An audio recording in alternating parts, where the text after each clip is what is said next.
Hello, everybody, and welcome to Ice-Burgh To Go, your daily dose of Pittsburgh Penguins news and analysis. You can find us on YouTube at Inside the Penguins or anywhere you get your podcasts from. Well, the improbable has turned to possible for the Pittsburgh Penguins in the last 2 weeks. I didn't see it coming, and I would assume that 90% of you didn't see this coming either. If you look at where they were 2 weeks ago, the Penguins sat 9 points out of a playoff spot and 11 points out of third place in the Metropolitan Division. And that was following another third period collapse, something that has plagued this Penguins team over the last year and a half. They were up 4-0 on the Colorado Avalanche on the road, and they end up losing 5-4 in overtime, and it felt like the same old Penguins of the last couple of seasons. But instead, from that point on, the Penguins are on a 6-0-1 heater. Their only loss coming in overtime to the Columbus Blue Jackets on the road last weekend. They've won 4 games against teams that were currently sitting in the playoffs when they went up against them.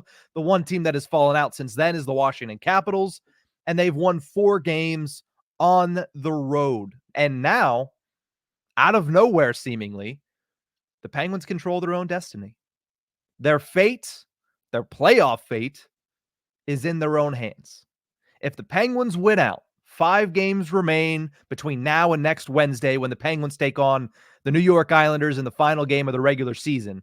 But if they win out those 5 games, they are guaranteed a playoff spot. Now, there are other scenarios in which they can make the playoffs. And listen, there are crazy scenarios in which the Penguins can still make the playoffs at this point. They're sitting in a fairly decent position. Obviously, anybody at this point in the game, at this point in the season, would like to be sitting in a playoff spot.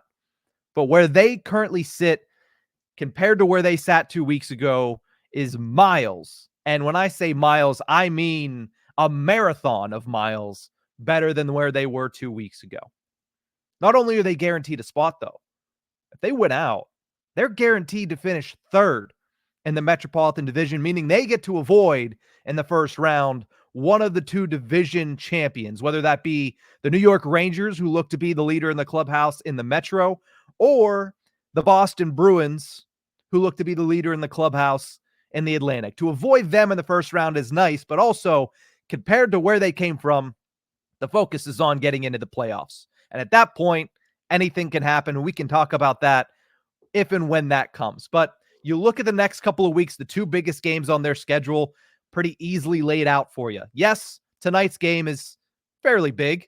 It's the Dubas Bowl Part 3. Winner takes the season series. Obviously, there's playoff implications for the Penguins. There's home ice implications for the Toronto Maple Leafs, who are trying to hunt down the Florida Panthers for second in the Atlantic. But as far as the grand scheme of things, while it is a big game tonight, there's 2 bigger games on the schedule. This Thursday, Penguins host the Detroit Red Wings, and like I mentioned earlier, Wednesday, April 17th, the last game of the season, could be for a playoff spot. The Penguins are hoping that it's probably a little bit less dramatic than that. Maybe it's winner takes the third spot in the Metro, where the stakes are high, but they're not as high as win or go home. But at the end of the day, that's going to be a massive game no matter what. I highly doubt that it's going to be all said and done and everybody's in their playoff positioning by next Wednesday. It just doesn't feel like it's going to happen based on what we've seen and the craziness and the hecticness that we've seen over the last couple of weeks. But while all of this is happening, I have seen out there 2 sides to this story. One side being the Penguins are incredible. They're all the way back. They deserve it. They've hunted everybody down. And I've seen the other one a little bit more often. The Penguins got lucky. The Penguins wouldn't be in this position if not for everybody else. And that's the only reason they're in this position. And really, my response to that is it's both. And I'm not sure why everybody thinks these 2 are mutually exclusive.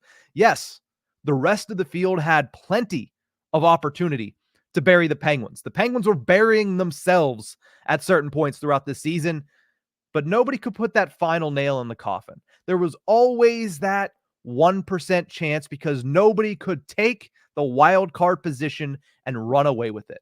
The Lightning ran away with wild card 1, but wild card 2 and Metropolitan Division 3 have just been open. Nobody has grabbed them. Nobody has taken charge on either of those races. And it took long enough that the Penguins figured things out on a very, very difficult stretch.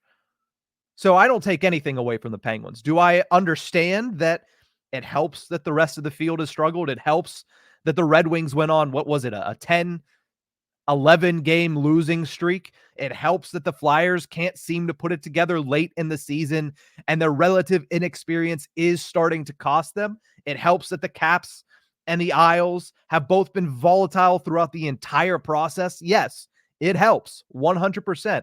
But you cannot take away the fact that the Penguins are 6-0-2 in their last 8 games. And those games include some very difficult tasks and some very impressive victories. Beating the Hurricanes 4-1. That road trip that we saw last week, which was ridiculous.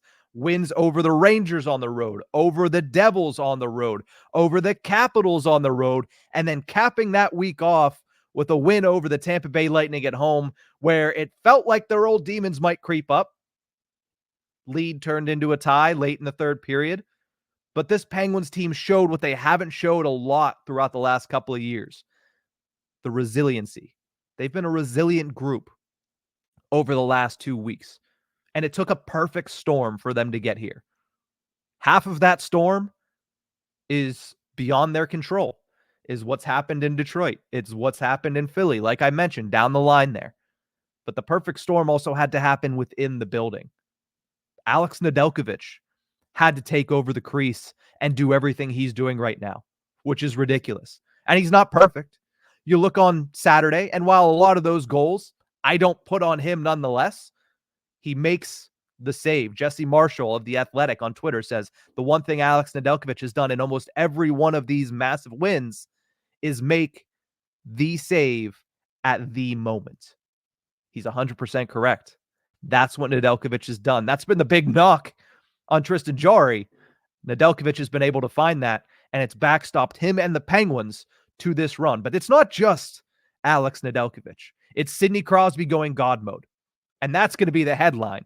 That's going to be the Hart Trophy headline right there, is Sidney Crosby goes God mode to get the Penguins on a historic run back into a playoff race. Not into a playoff spot, although they did sit in one for the first time since November over the weekend. They've been kicked out since, but gets them back into the playoff race. Other storylines? Evgeny Malkin's resurgence. Family comes to town.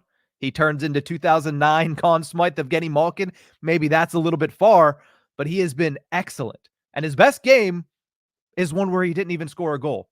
Yeah, he had a great game on Saturday against Tampa. Yeah, he had a great game a couple weeks back against Columbus. But if you watch his performance against the Washington Capitals, that was his best performance of this run. He's had a great run here. His resurgence has been needed, and just another element in that perfect storm that's put the Penguins where they're at. Not to mention, there's another star that has hit another level, a higher level. It's Erik Karlsson. Some people might not want to hear it. Some people are going to get in the comments and say he sucks anyway. Erik Karlsson's played some fine hockey over the last couple of weeks, especially last week on the road trip and on Saturday against the Tampa Bay Lightning. 3 assist performance against Tampa Bay, but you already knew that by looking at the score sheet. What he's doing that I haven't seen him do all season, he's playing feisty. He's playing physical. He's not going to knock anybody out. He's not going to make the Edgar Snyder and Associates hit of the game. He's not going to do any of that. But he's playing physical. He's battling more than I think we've seen him battle in a Penguins uniform. And Mike Sullivan has said it a couple of times throughout the season. There's a higher level to Erik's game that they're just trying to unlock. This is what it is. This is exactly what it is. The offensive production, the small little plays that he makes that you are starting to see get highlighted by the broadcasts. The pass that he had to Emil Bemstrom on Saturday is a pass that 80% of hockey players in the National Hockey League couldn't dream of making in 50 attempts. He makes that pass tape to tape. basically a Larry Murphy dump out to Emil Bemstrom. He's hit that higher level, and it's another major factor in this perfect storm. And the last one, and this is one that might not hit you right on the head, the emergence of a younger supporting staff. No, they don't have to score every game, but what they're doing is maintaining momentum, putting together good shifts, chipping in at these little moments. It all adds up to the Penguins being 6-0-2 and holding the fate of their season in the palm of their hands again. That's all you can ask for at this point of the season. Considering where they were at through the first 68 games, the fact that at this point in time, with 5 games remaining, that they hold their own destiny in their hands for not just a playoff spot, but an elevated playoff spot in the top 3 in the Metropolitan Division, it's hard to ask for more, considering what they've gone throughout this season, the performances they've had throughout this season. It's intriguing. It's interesting. We're in for a wild final 2 weeks. And oh yeah, it would be NHL history. We've said that a couple of times over the last couple of weeks. This Penguins team seemingly likes to etch their name in the NHL history books, despite not being a world beater all season long. But a playoff berth would make NHL history. And I have it right here from NHL Public Relations. It says it would mark the largest deficit, 9 points, that a team has ever overcome within its final 11 contests to qualify for the Stanley Cup playoffs. If you're not getting excited right now, I'll reference it from, legendary. I don't know if we can call it legendary. One of my favorites of all time, Phil Bourque. If you're not excited right now, you need to check your pulse. The Penguins are an exciting team. They're in an exciting position, and there's some exciting hockey to be played over the final 2 weeks. And while, yes, they hold their own fate in their hands, there are a lot of games between these teams. Red Wings, Capitals play tomorrow. You got the Islanders playing a couple of these other teams. The Flyers are playing against a couple of these other teams. There are a lot of matchups in this wild card Metro 3 race that are going to go down in the next 2 weeks. The big ones for the Penguins versus Red Wings on Thursday, at Islanders next Wednesday to close out the season. It's going to be crazy. And from there, if they make it, it's anybody's game. We saw last year with the Panthers. We saw a couple of years ago with the St. Louis Blues, who were historically bad and then historically good, and then they go on a run to the Stanley Cup. A team that enters the playoffs with momentum is a team to be feared. Penguins are a team with momentum, but again, a lot can change in 2 weeks. Just look at the past 2 weeks. The Penguins went from 9 points out to holding their own destiny. So what happens in the next 2 weeks should be fun to watch, should be interesting to watch. And if the Penguins can keep this perfect storm together, they're going to make history, and there's going to be playoff hockey once again in southwestern Pennsylvania. That's going to do it for this episode of Ice-Burgh To Go. Thank you guys so much for tuning in. And remember, you can find us on YouTube at Inside the Penguins or anywhere you get your podcasts from.